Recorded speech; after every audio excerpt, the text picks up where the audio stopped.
In a cozy independent coffee shop tucked off Woodstock Boulevard in southeast Portland, Oregon, where rain drums steadily on the big front windows most afternoons, there was a barista named Jake, 24, sleeves rolled up, apron perpetually marked with espresso streaks.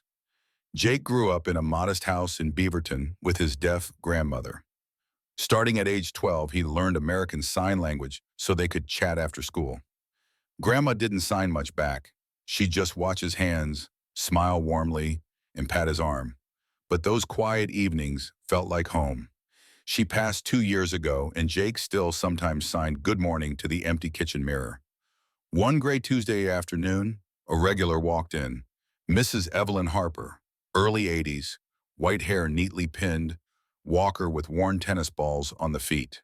She'd been coming once a week for months, always ordering the same, a medium latte, extra hot, no foam. But the newer staff often got flustered, raised their voices too loud, and made her shrink behind her walker. That day the line was backed up, the machine hissing, and Mrs. Harper stood frozen at the counter, lips moving softly but getting lost in the noise. The cashier shouted, "What size again?" And Mrs. Harper flinched, eyes dropping. Jake, steaming milk nearby, recognized the familiar head tilt, the tight grip on the handles. He knew that look instantly. Without a word, he stepped over, gently eased the other barista aside, crouched slightly to her level, and lifted his hand slowly. "Hi, Mrs. Harper. It's Jake. Same as always? Medium latte? Extra hot? No foam?" Mrs. Harper's eyes widened. She froze for a heartbeat, then her shaky hands rose and signed back. "Yes, please." "And, by the window?" Jake nodded, signed it, "You got it."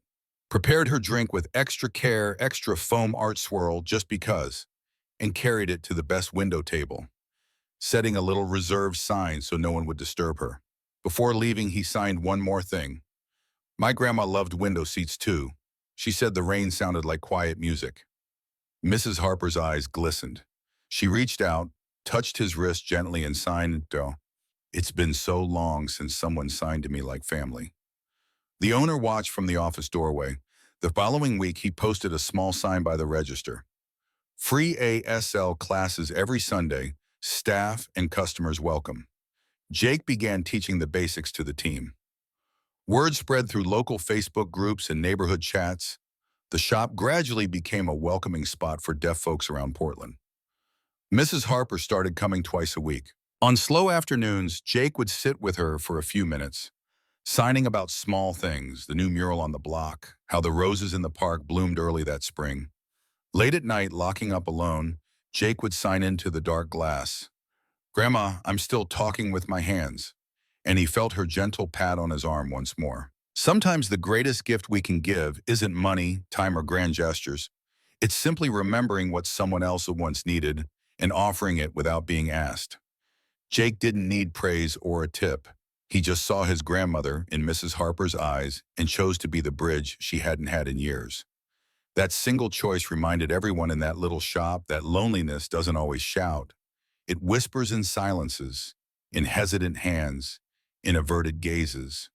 When we carry someone else's loss gently in our hearts, we don't just heal them, we heal the part of ourselves that still aches.